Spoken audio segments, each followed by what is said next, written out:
Yeah, today was blah.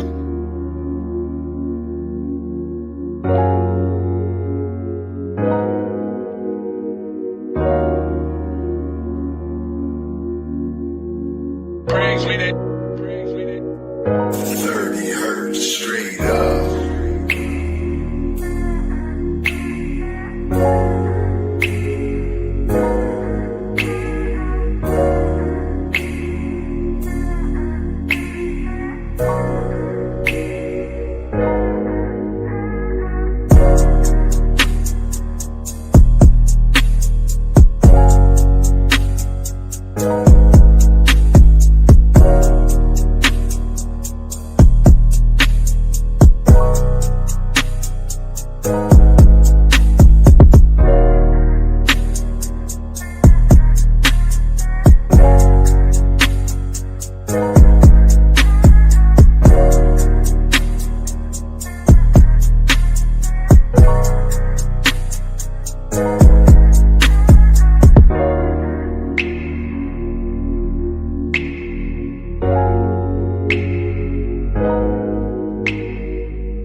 Thank you for tuning in to another wonderful episode of Lupus Has No Face, the podcast where we talk about real life, real struggles, and lupus and beyond.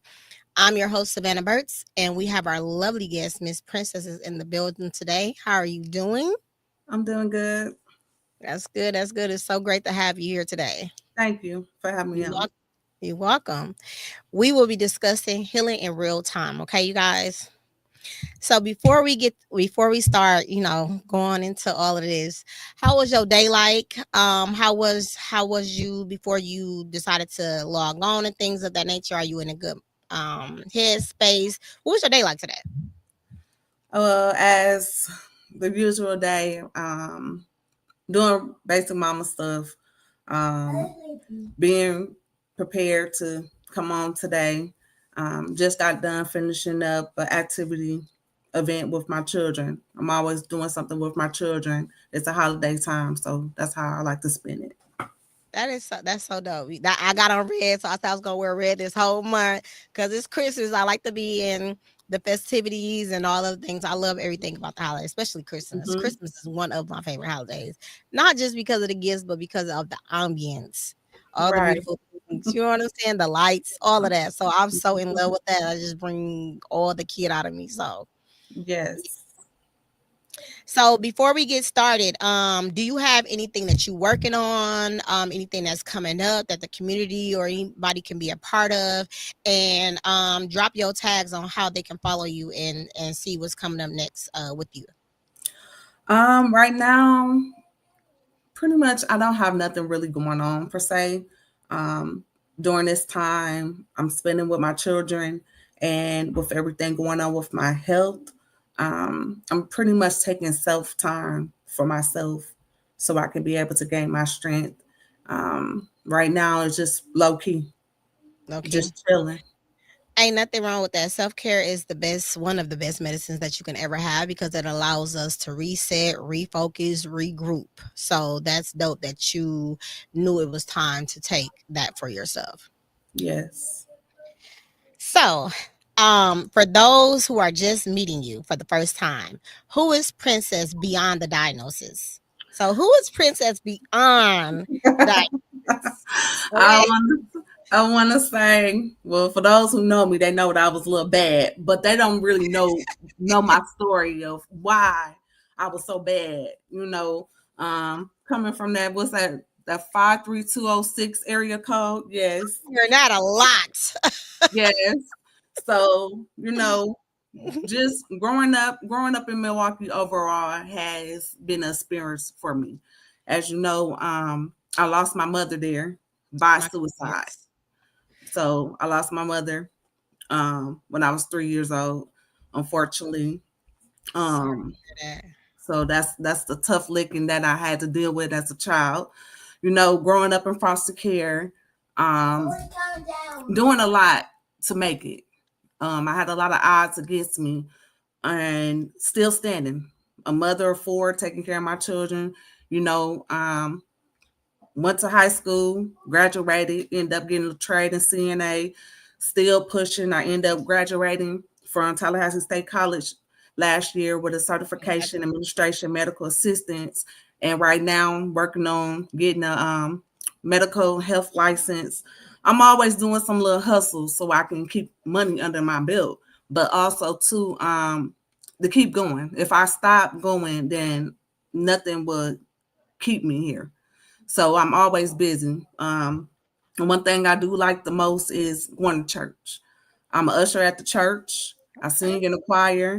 We gonna I have to hear the vocal cords. I ain't gonna say I'm the best. I ain't gonna say I'm the best, but when it comes to praising God, I will praise Him.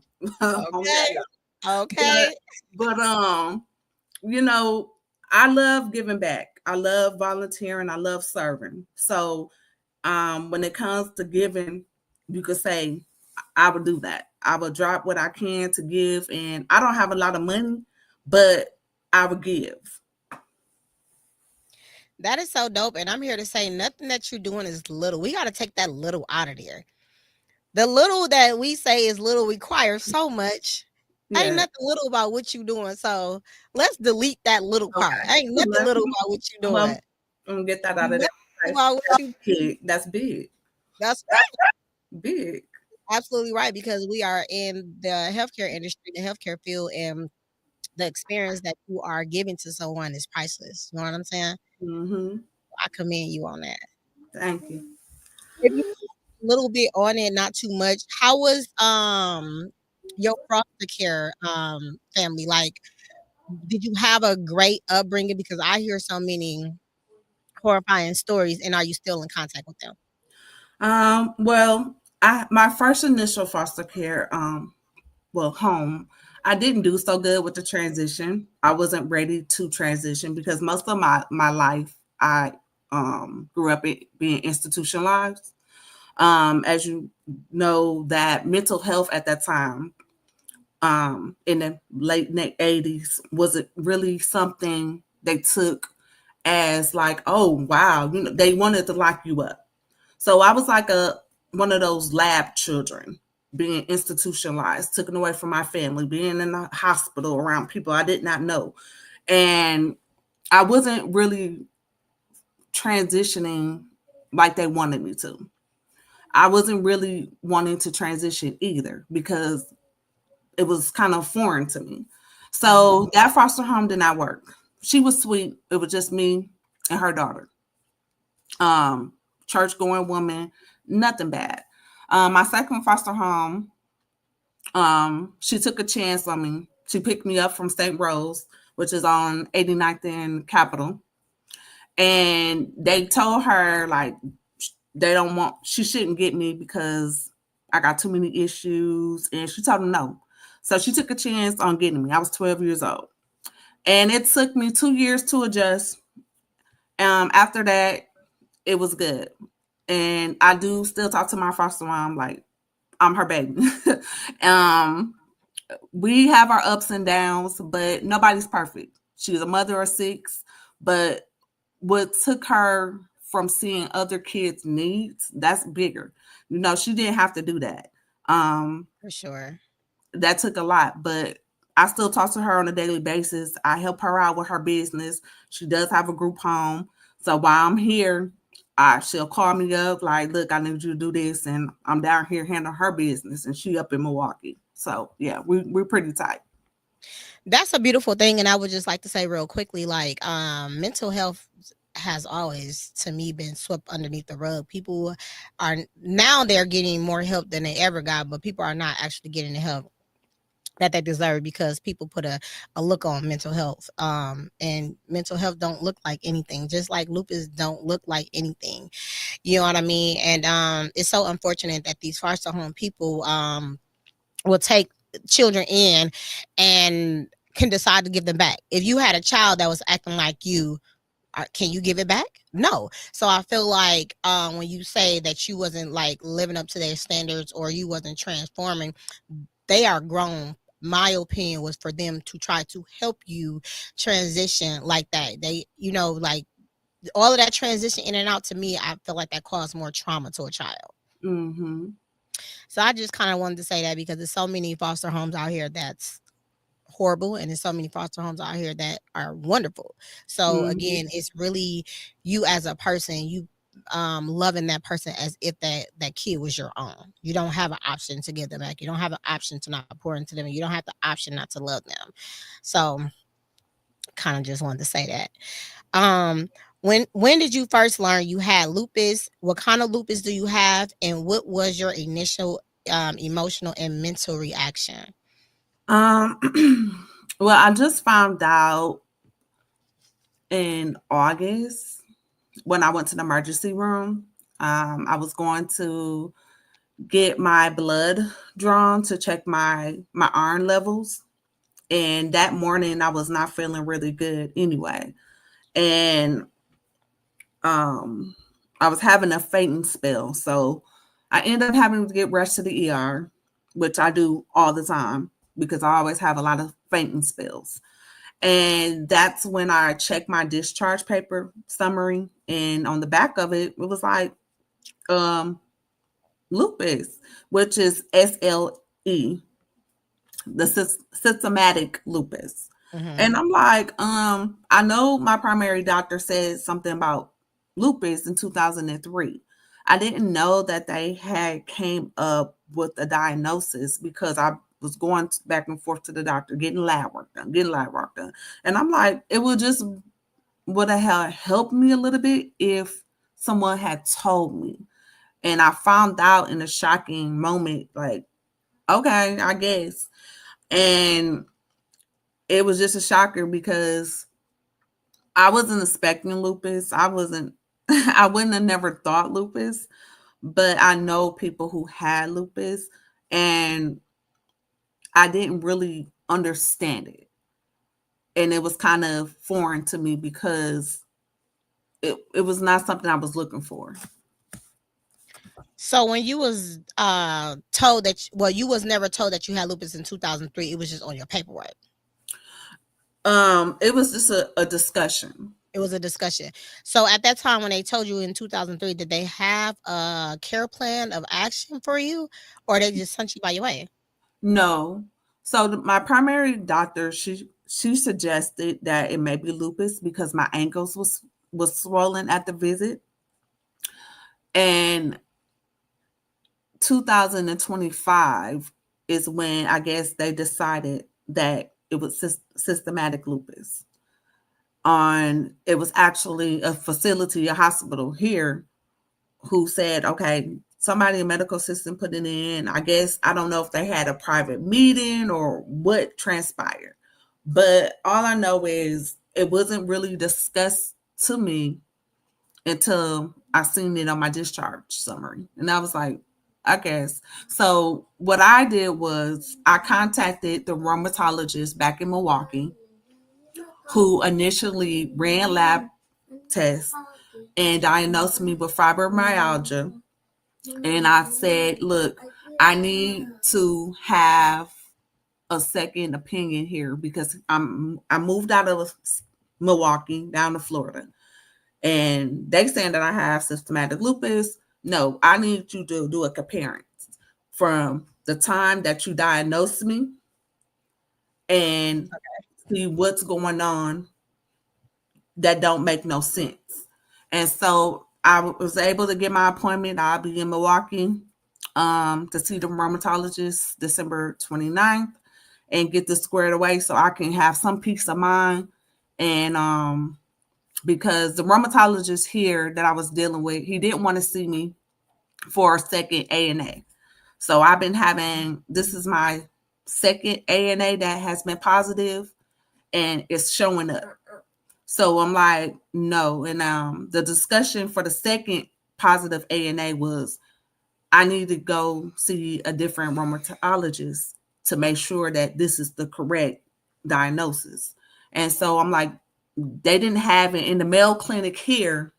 What they do is you have to put a $5,000 deposit, but they have to agree to see you.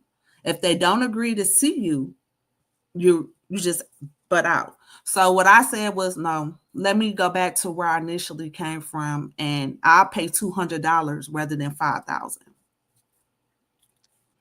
So wait, that was a lot. Yeah. So you have to pay money in order to be seen down in Florida, or is it just that particular clinic? Well, actually, I'm on Medicaid. Okay. So if you want to have good quality health care, you're gonna have to come out your pockets. And that's what I have been doing so far. When it comes down to my dental work and anything else that I feel Medicaid is not going to do, I'll come out my pocket. So what happened is the rheumatologist here, when I called and told them I have a second ANA that's positive, he said he's not Mhm, going to treat me. So I told them, well, I came to your office because I had a positive ANA the first time, mhm. and I need to be seen a second time for this because it's showing up again. And he was like he wasn't going to do it. So when I Wow. told them that somehow they gave me a diagnosis of systematic lupus, Mhm. then he was like, oh, okay. But I was like, you know what? Let's just stop it right here. What I'm going to do is I'm going to go back to the initial rheumatologist I seen in Wisconsin. I'm going to have him do a comparison of all the lab work and all your test results that y'all did down here. And then when he tells me, yes, this is a significant change since from 10 years ago, then I will report back to y'all and let you know this is the plan that I need to take because they don't know me. They don't really know my full history. So I thought it was just fair to go back to where I initially had got sick and saw the doctors in Wisconsin. And so that's why I'm like, okay, I'll make this drive. I know it's wintertime and it's snowing, but I'm gonna make this drive because I need to know how serious my diagnosis is, and so I can have a peace of mind. Since Well, 2023, I just suddenly became so sick, mm, and I can't work. My arms are swelling. I'm having fainting spells. My blood is changing, and also too, I do have a sickle cell trait. mm. So it's just not lupus. It's now getting complicated because I do have a trait. And so I don't know what complications are really going on. And so that's what makes me kind of like worried because I'm like, um, okay, how are we gonna do this? My hematologist, he's really good here. He's really good. But for the autoimmune, that has to be dealt with and has to have a plan. And so Okay. once we get that done, I feel like we should be on a good study. But like I said, right now, it's pretty much I'm all over the place and I'm like meditating, I'm keeping my head strong, and I'm like, Lord, okay, this is another one. Like I said, I just want my mental to stay strong. I want my mental to stay strong. So I commend you for being an advocate for yourself. We have to be an advocate for ourselves. A lot of doctors, when we go to emergency rooms, urgent care, whatever, it's very important for us to read our paperwork because sometimes they do not translate what's on the paperwork or what's on the blood work or the results to us. So that's number one. Number two, there is ways that you can still get wonderful care on Medicaid. You Mhm. have the option and you have the right to switch your insurance for who is in network. There are some wonderful doctors that people have insurance through the state that they see. Okay. So I do want to let you know that you do have that right. So like on back of your card, you can order the book and you can see what type of different insurances that they have and the doctors that you do like. You can call each and every one of them for the insurance and ask if they are in network. So I hate that you had that experience, but you can have great care under that as well, and you don't have to come out all of that money, out of all that money. And some people have sliding scales and all of that. Okay. And so, with everything that you do have going on, I am going to say you will need a specialist in each department.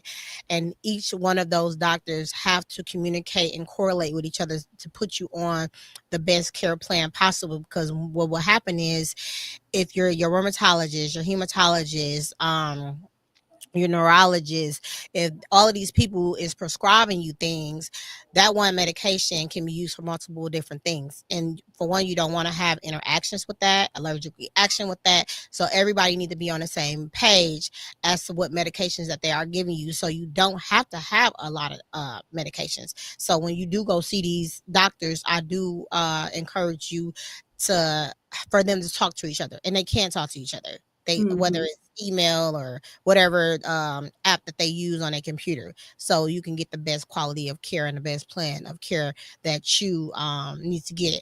And starting off with the medications too from the rheumatologist, it's going to be they only as good as you are, right? It's some wonderful doctors, but you have to monitor your body. You got to say, okay, and you got to give it time, at least 6 weeks. You got to give your medication time to work in your body, and keep a journal. I felt sick, or I had stomach pains, or I was nausea, because what they do is they play with the doses. And it's different medications that can do the same thing. So they might take you off that and put you on something else. So it's very important that when you start taking these medications and start introducing your body to additional medications from the ones that you are already taking, to journal so you can advocate for yourself and like, oh, I'm too sleepy, I can't focus on this pain medication, or things like that, so they can really get your plan together. Mm-hmm. And it's normal for them to do that as well. Okay. Yeah. What were the early symptoms that made you realize something was wrong with you? I was at work and I felt like I was falling asleep. And I was like, something's not right. And I'm I was trying to do the can opener. And I was like, I can't hardly turn, my hands swelling. I'm like, no. And so I was like, I went to my doctor because I had a follow up appointment in January. That's when I went. And I thought, I Mhm. was like, my ankles swelling up on my feet. I'm not even standing 4 hours, and I feel like I'm gonna fall asleep. And so she did my labs and everything. She looked at my ankle and she was like, "You gonna have that looks like lupus." Okay. And I was like, from there, it's just been downhill. They say I was gonna get better. They said my vitamin D was low, so they was like, "Oh, take your vitamin D pills." And next thing you know, my iron dropped, and I'm like, this ain't going right. This is not right. Yep, and when you are feeling like that, you got the right to change doctors too, because doctors have to see us. We have that right. They can't deny us care. You know what I mean? So if Hmm. one doctor is not listening to you, you definitely got the option to go to another doctor, because you don't nobody know your body better than yourself. So you don't ever want to be caught to where you just passing out and not ever waking up because you're trying to be nice to them. No, it don't work like that. You definitely have to be an advocate for yourself, and you got to continue to push, and you got to continue to say the same thing, because they think a lot of people of our color are fabricating information because we want those type of pain medications and stuff like that. No. So Mm-mm. go hard and stay true to yourself. No matter how many different doctors you have to see, you have to get the help that you need to get in order to be strong for yourself, your mental, and your children. So Yeah. never think something is really wrong with you, because sometimes lupus can play on our mental. Like, am I really feeling this? You know what I'm saying? Am I really going through this? Hmm. So, yes, be very authentic to yourself. Journal is the best thing that you can absolutely do, because we get brain fogs, and sometimes when you are in front of those doctors, we don't remember everything that we want to ask them, and you want to make that visit count. Hmm. So, yeah, I would definitely encourage you to do so. Um, how did lupus change your daily routine, lifestyle, and self view? Um, um, it has made me question myself on my longevity. Um, It has made me feel suicidal at times when I don't want to. Um, when I know that I give 100% of myself all the time, it's not like that. It has dropped to like 35%. I have to be real mindful of the things that I do. I can be real energized so I can get everything done, and then I'll suffer the consequences. Um, it has changed because my children, um, they are seeing me in pain a lot. They're seeing me having fainting spells. Um, even people around me, I'm around people that really don't know me, but we have grown to know each other. Yes. Um, so um, within these years, people have seen me really sick and going to the doctor a lot, and they don't know what's wrong with you. Like, how many times you not been here? They can't help you. Like, you keep telling them like you're not feeling well. Um, my digestive system is really bad. I can't eat a lot of stuff. Within this week, I had to really slow down. Um, Sometimes I get real sick. I'll be popping Pepto Bismol trying to keep my stomach from inflammation because I be like, Lord help me, and I have to slow down a lot. And it does make me ask, and I talk to God. I talk to God, and I ask Him, Lord, what you want me to do? What you want me to do? What are you trying to tell me?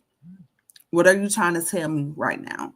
Um, because I know He's trying to tell me something, and if I really need to slow down and redirect myself, I'm willing to do that. And so I do go to God a lot. And this won't be my first like sickness. I ended up having COVID in 2020 after I had my baby. My baby was 4 months. And so I had to talk to God then. So that's why I'm in church. I have to go to church. I have to keep myself at church. I have to keep myself on the in some type of meditation because I feel like I be going crazy sometimes. And I'm like, I don't want to lose my mind. I know I'm not crazy like that, but this ain't right. Autoimmune disease does play on our mental, and it's good that you are aware of how you feel. Um, and I'm an advocate for therapists. You know what I'm saying? Reach out and talk to one, or if you got friends, if you don't want to talk to a therapist, I highly suggest you should. But if you have friends that's willing to listen for you to vent and those people to try to understand you, do that. Um, I heard you say like your kids, it's very important at this time that you start educating them on what lupus is, because once you start teaching them, they do better with it. You understand what I'm saying? They can help us. They can help you. So start letting them know, you know what I'm saying, what to do, who to call if you having a fainting spell, what to get, how to help you, because that's who you have in your household. So you have to teach them um you have to teach them the steps. You got to educate them on what you are going through so they don't be scared. You understand what I'm saying? And Mhm. it's okay to do so. And then your friends, you have to educate them. And sometimes when people used to ask me like, what is lupus, I'll give them a very broad description, but then what I say is go read it yourself, because it hits different when you read it yourself versus me telling Mhm. you all of these things, because you're not going to grasp everything that I'm telling Right. you, because you're looking at me but you're hearing something totally different. So start Mhm. educating your friends, send them links.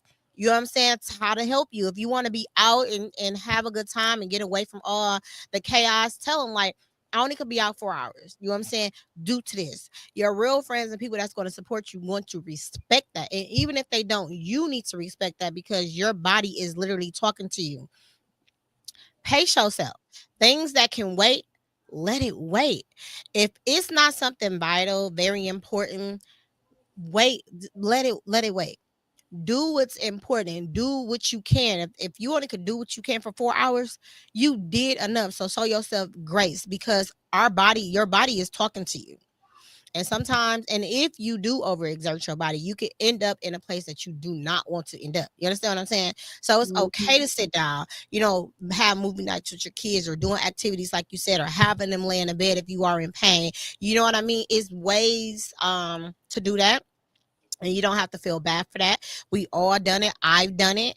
My kids know exactly what to do with me, and what it is, to the best of their knowledge. Now, if they have sick friends around them, they can understand, they can sympathize. You know what I'm saying? So Mhm. don't never feel bad if you can't do anything. Don't ever feel ashamed if you can't do anything, because this is your new norm, and you definitely can live well with it. Your tribe is going to find you. The most important is to have your household together, so you know what I'm saying, you can be in a peace of mind, and your children don't have to be scared when it start happening. You understand what I'm saying? And it's Mhm. not bad that you have to educate them at such a young age. That's not a bad thing. You're actually helping everybody. So I definitely commend you on that. And if you're not doing that, I feel like you should do that. Like reading little books, make it fun. You know what I'm saying? Make it Right. fun for them when they need to help mom. You know what I'm saying? And if you don't feel like cooking, as long as they getting protein, and they getting hydrated, and some veggies here and there, you can put something quick together and call it a day. You don't have to be feel bad if you're not cooking a 4 course, 5 course meal. You know what I'm saying? Because your Right. body is not allowing you to, and you got to understand that is okay. It's Yes. okay. It's Yes. okay to cry, but get back up, because stress kills, especially with people with autoimmune disease. It hits us in a whole different way. You know what I mean? Like I said, we've been Mhm. talking. So use who you have to be that family for you, to be that tribe for you, and the people that you think that is supposed to be there, get that out of your mind. Focus on the people that's there, that's supporting you. Um, was there ever a moment when you felt unseen or misunderstood by doctors, loved ones, or friends? I guess because my symptoms started in like 2014.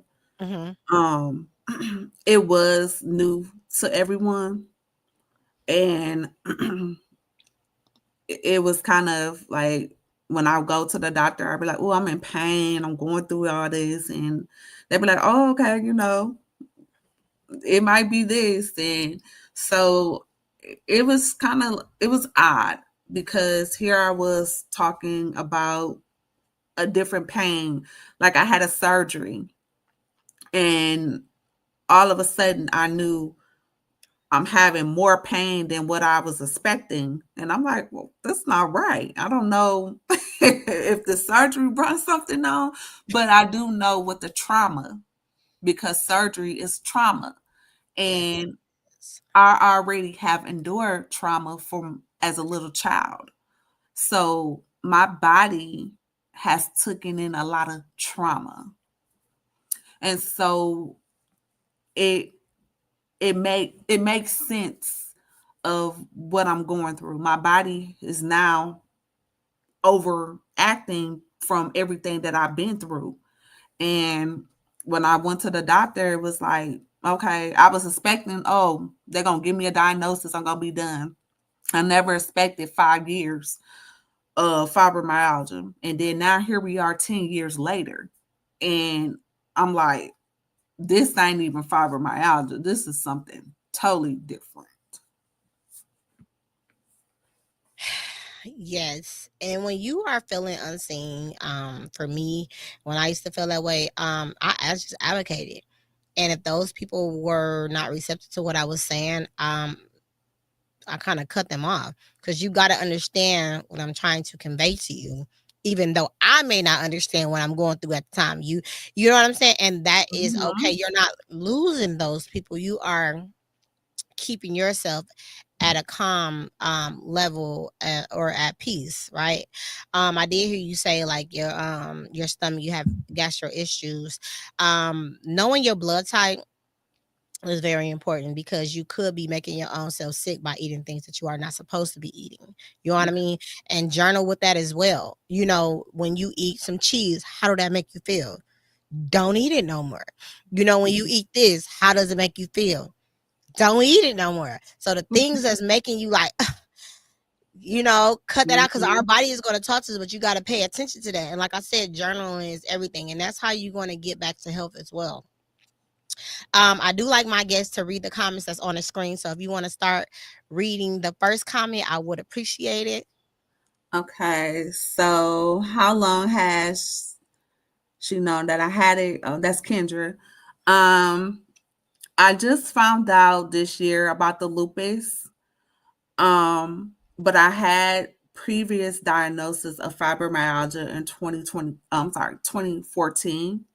So I would say this has been like a 10-year process. Mm. Um, I would like I will say start building your own circle that has people that have what you have and encourage each other. Yeah, I think that's a real dope idea. Um, like today, I end up in a meeting for those who have sickle cell disease. I have a sickle cell trait.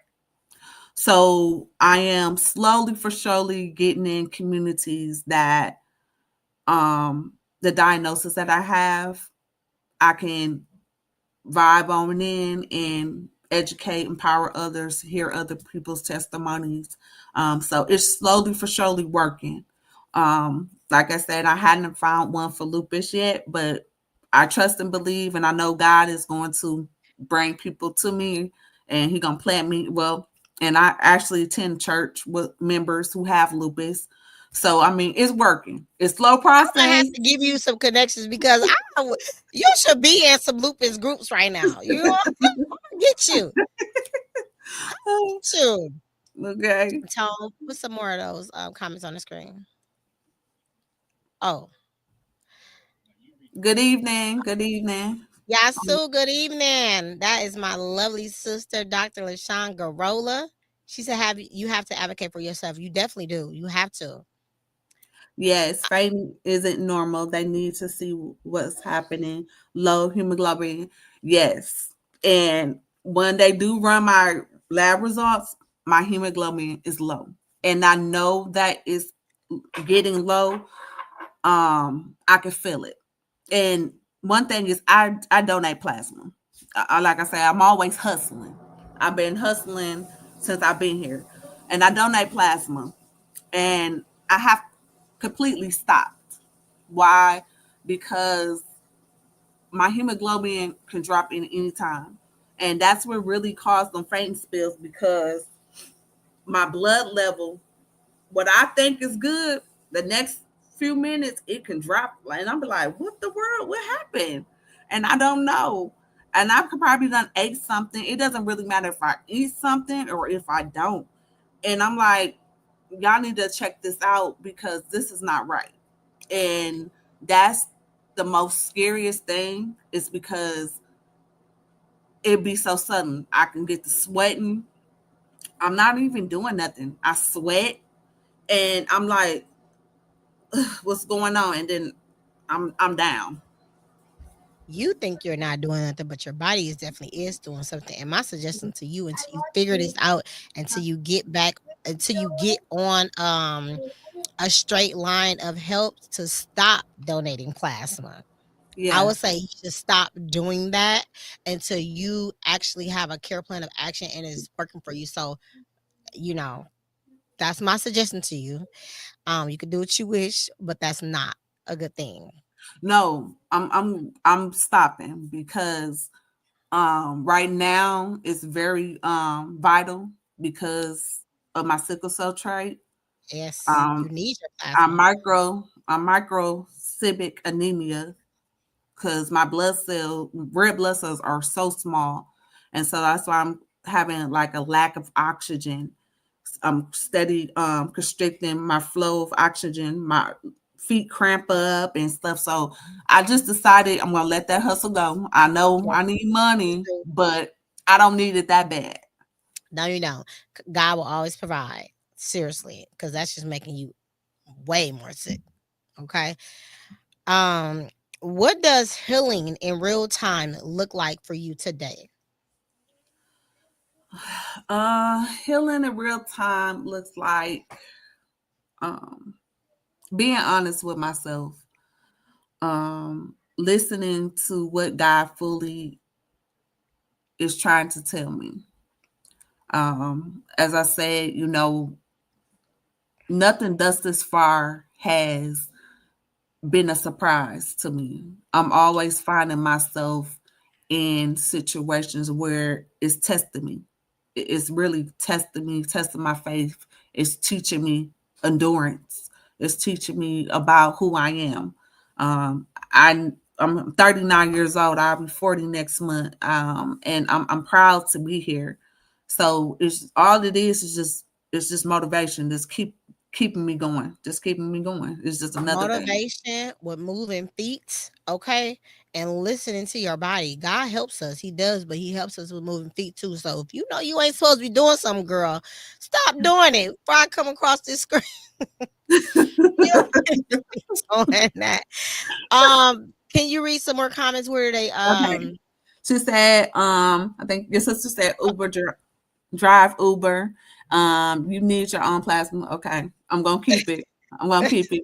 Be very careful, especially that time of the month. Yes, yes. Low hemoglobin can cause other complications. You're right. And I'm feeling all of it.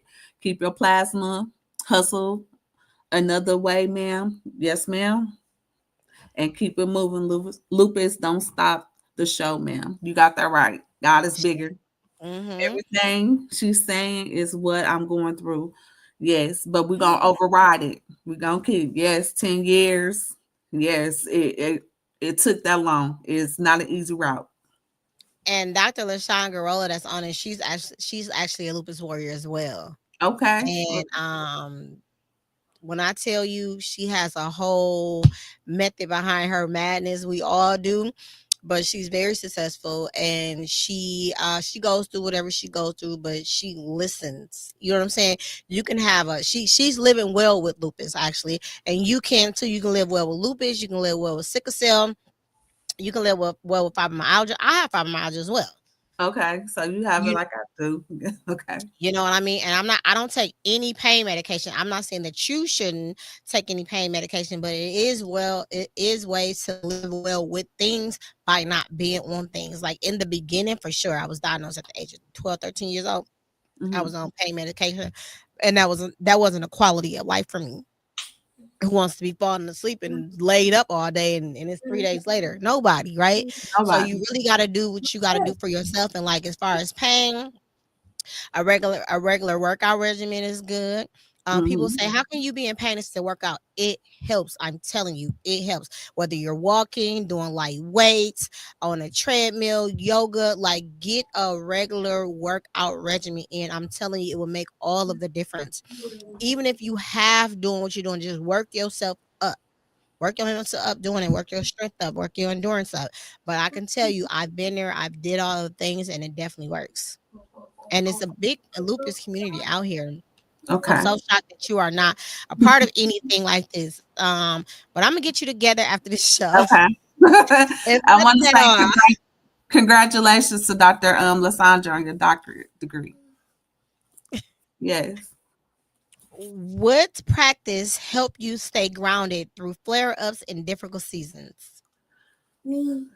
My baby said him. That smile um, can do it. yes. I think rest. I get cry all the time. My That's a mom big. be That's mean to that's me. that's a big thing. Um, and listening to everyone around me. That see me be like, no, you're not supposed to do that. Because those around me, they're starting to learn and they starting to see like, you supposed to be eating that today? So they're holding me accountable for my actions. That is And good. You need those so, type of friends. um, in God, that's what's keeping me. Lovely. How do you balance managing lupus while still choosing joy? Um, I have to choose joy because um, losing my mother at a young age and what she had to go through as far as mental health and things. Um, I don't want lupus to define me. I don't want anything to define me at that. And I have to go back from being a little girl in my strength and asking God for a miracle. And so I'm going to stand on that and I'm going to trust in God that He's going to deliver a miracle. He's going to deliver a miracle through me. From everything that I've been through, that's my joy. That's my backbone to keep me going because it ain't nothing stop me right now. And I Nothing. commend you to continue doing it and understand, please understand, discipline is hard. Being consistent is hard. Being persistent is hard. That's what separate us for the rest because if it wasn't hard, everybody will be there where they supposed to be, right?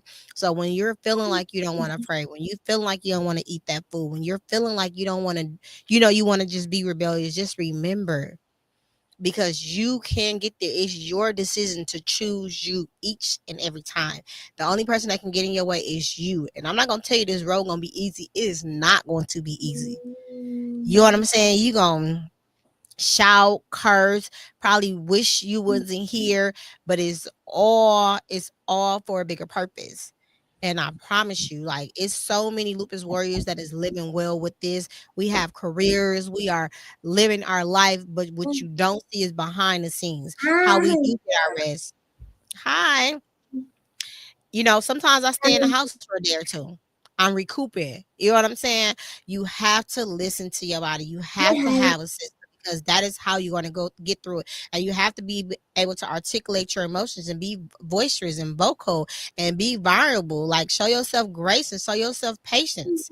You understand what I'm saying? Because we all have a purpose here. And if you're doing what you are supposed to be doing, I'm telling you, you're going to wake up one day and it's just going to be like, oh my God, I feel so great. So make sure you take care of you. Make sure you choose you first. Because if you're not together, your kids is not together. If you're not together, your job is not together. If you're not together, your career is not together. So all of this has to get is maintenance and it's tune-ups, because it's gonna be tune-ups along the way that you need to get in order for your life to be how it is that you want to do. So you are in control of your destiny. And I'm definitely rooting for you. Thank you. Um, where do you draw strength on days when your body or your spirit feels weak? Um, I got to turn on my gospel music. I got to turn on my gospel music. I love my little ratchet music sometimes, but I got to shout it out because I need those words and encouragement. I need to really get in that worship moment to really tackle down my own thoughts, what somebody probably said to me or whatever. Because if I don't, I'm gonna be off. Like you said, everybody gonna be off. So I have to have a lot of meditation. I like going down to the water, to the ocean we have here in Florida. When I lived in Milwaukee, I stayed down at the lakefront. Everybody who knows me know she at the lakefront. They know. Um, because I just need a lot of openness. I need to feel that presence. I need to feel it around me. Um, because that's my security. Knowing that I have God here, knowing that He never left me, regardless of how bad it was, He's For still sure. keeping me. For sure. You got this. You really do.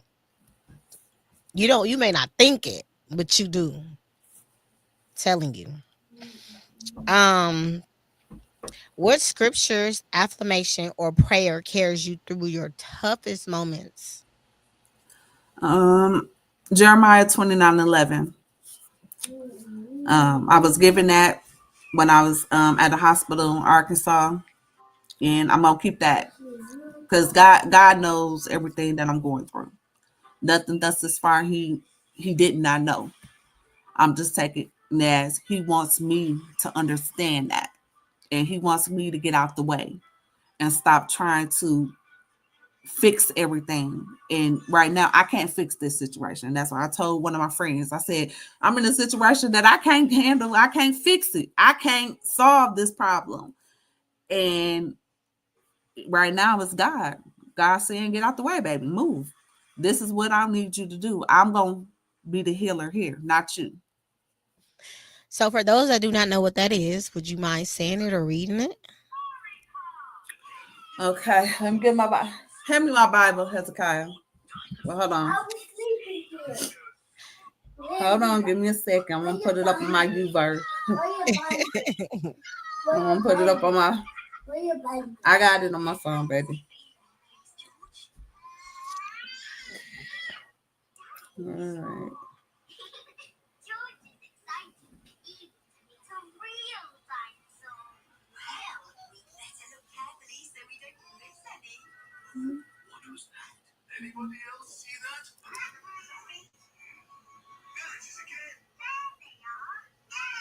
So basically, Jeremiah 29:11. For I know the thoughts that I think towards you, saw the Lord, thoughts of peace and not of evil, to give you expected ending. And that's coming from King James Version. Mm, that So was powerful. basically, God knows my ending. He knows my time. Um, and right now, it's just for me to yield my steps over to His. And it's hard to do because as a little girl, I was so used to protecting myself, so used to having to do everything by myself. And truly now I have nobody really to really orchestrate this but God and You have allow him. somebody. That's who you have. That's all you need. Right. We always say we don't got nobody. Yes, we do. Yeah. Yeah, you got somebody. And so I'm learning to really trust him. And what he's doing is right now it's people who probably don't want to deal with certain stuff. I'm figuring like what I'm going through is helping somebody else because it's allowing them to get out of whatever type of personality that they have to help me because I know it's hard. Oh, she's sick again, or oh, she's always doing something. What is it? I know this is helping somebody else out, and I'm gonna trust God has a bigger purpose. I don't know what it is, but I'm gonna trust that it's bigger than what I feel it is. Received. Has How has lupus impact your relationships, family, friends, dating, or motherhood? Um, my kids always like to go places. I have to tell them no. I have to use no. My kids spoil, so they always like to do something, but I have to tell them no. I gotta rest. Um, I don't really go out to the clubs like I used to. So people who do, I have to tell them like I can't do that, and they pretty cool with it. They know like um I just like to do quiet stuff. Um, right now, everybody pretty much that I in my little circle they know like she not feeling it. She, it needs to be quiet. So those who are around me now they know how to deal with it. At first, it wasn't really going well because everybody was all over the place. But it's coming along. That's good. Progress is everything. Okay. What support has been most meaningful to you and why? Um, I guess I mean my children, my friend, and my church home. I go to Baptist Missionary Baptist Church, And just being able to share what I'm going through has been very helpful because I'm connecting with members who have lupus and they're letting me know, like, what I need to do. And then my church, they'll help me like with certain stuff if I can't do it myself. So that's a big one. Um, and then also to my friend, he's been helping me a lot. He's a real big I see your support. smile came on your face when you said your friend. And he Yeah, okay. he helps me a lot. I know it's hard, but he's been sticking by my side and making sure that I'm good and stuff. And that helps a lot. And you know, because I don't have no real my biological family's not here. So for my children. Okay. So I had to really step out my comfort zone to meet other people. And that wasn't easy, but I did it. Well, I'm proud of you. Thank you. What message do you hope women with lupus take from your testimony today? Uh don't give up, keep going. Um have a relationship with God. Because regardless of who's around you, God is the overseer. That's Mm, the one I could cry to anytime. I can call on. He's my everything, and mm. that's been my biggest thing. Make sure, and then also to be light on yourself. Embrace yourself. Get cute. I be getting cute. Get cute. Okay. Get cute. Step out. When you feeling good, and embrace every moment of this because it's a process, but it's not gonna break us. It's not. Mm. Very well said. Very well said. If you could speak to your younger self at the beginning of this journey, what would you say? Well, my nickname is Prim, so I say Prim, you've been through a lot in your life, but you need to keep going. I'm gonna keep going because I want to make my mama proud, even though my mama is not here and I had to bury her at a young age. I want to be able to be that strength, keep going because I'm her only daughter and I want to make her proud.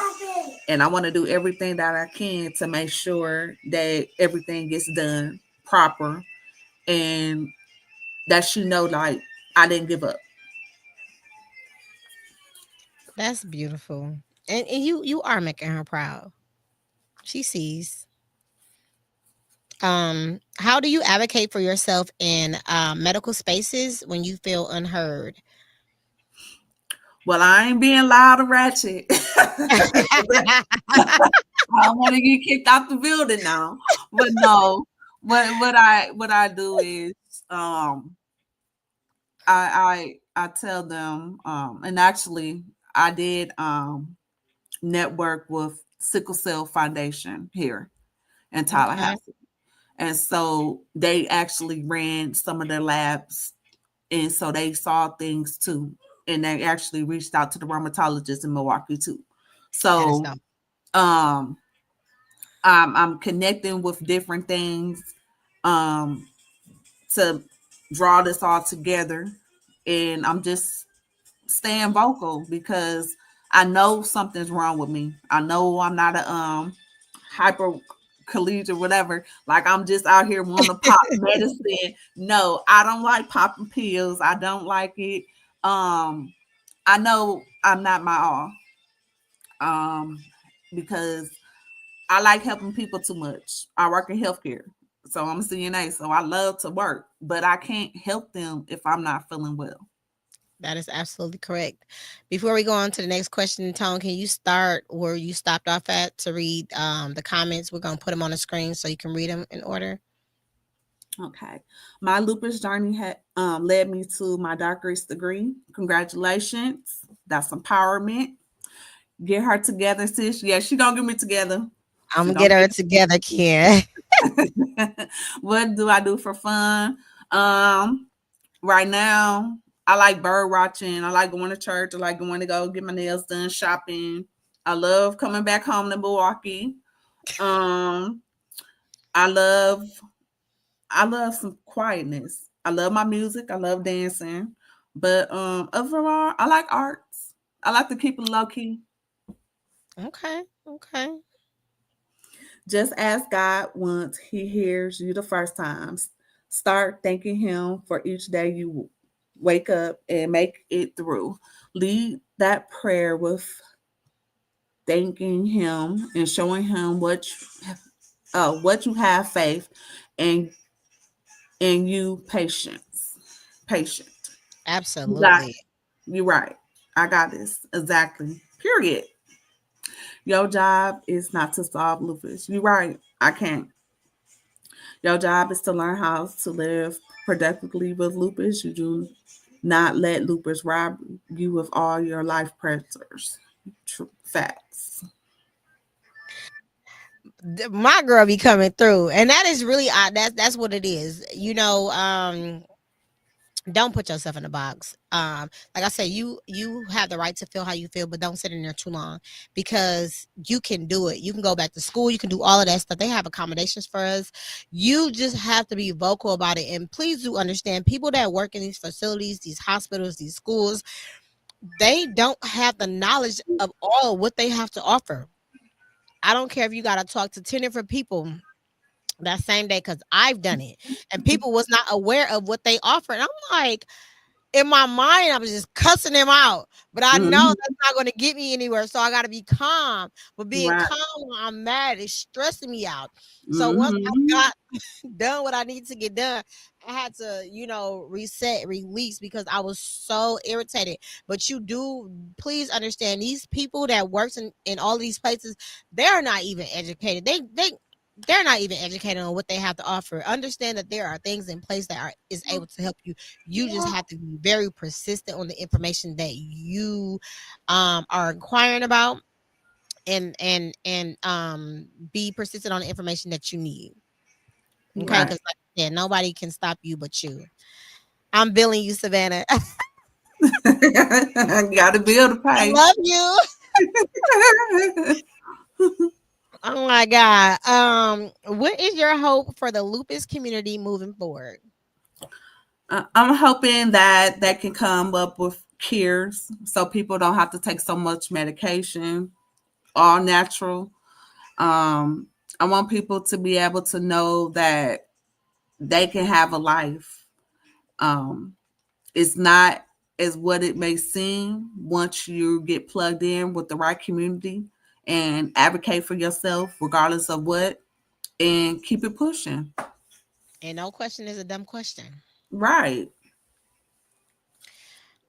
What final words would you like to leave our listeners who may be fighting silent battles?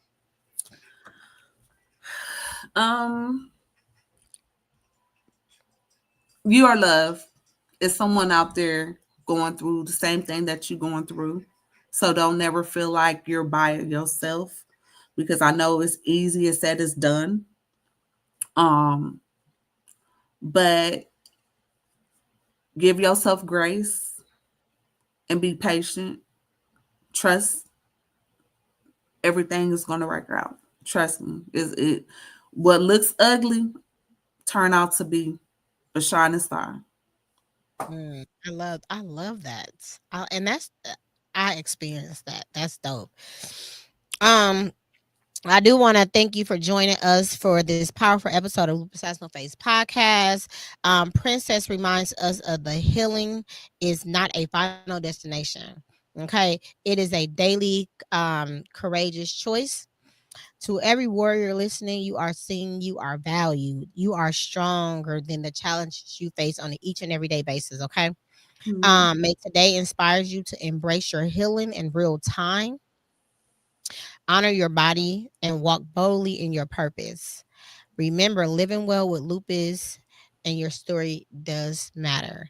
I thank you everyone so very much for tuning in to Lupus Has No Face podcast. And again, if you guys had missed the beginning, please go to Lupus Has No Face podcast and go ahead and catch up while you're there. Like, share, subscribe. Princess, please do not hang up while I end this. I want you to stay on the line. Okay. Um, Also, remember, God Living Well with Lupus. I'm your favorite author, Savannah Burks, which can be purchased on Amazon for faster shipping. Please go to www.lupushasnoface.com. And if you want to know everything that Savannah is doing, check out the Savannah Burks brand. Okay, savannahburks.com. That's going to tell you everything that I'm doing and things that you also can be a part of. And if you need a life coach for life and wellness, life and health, I am your coach, Savannah Burks.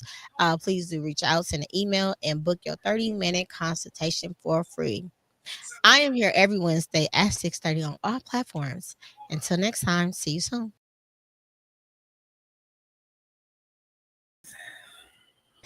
Hey, girlie. Hey. Oh, I told you to hold on because we got to get the clips and everything ready. If you hang up, it will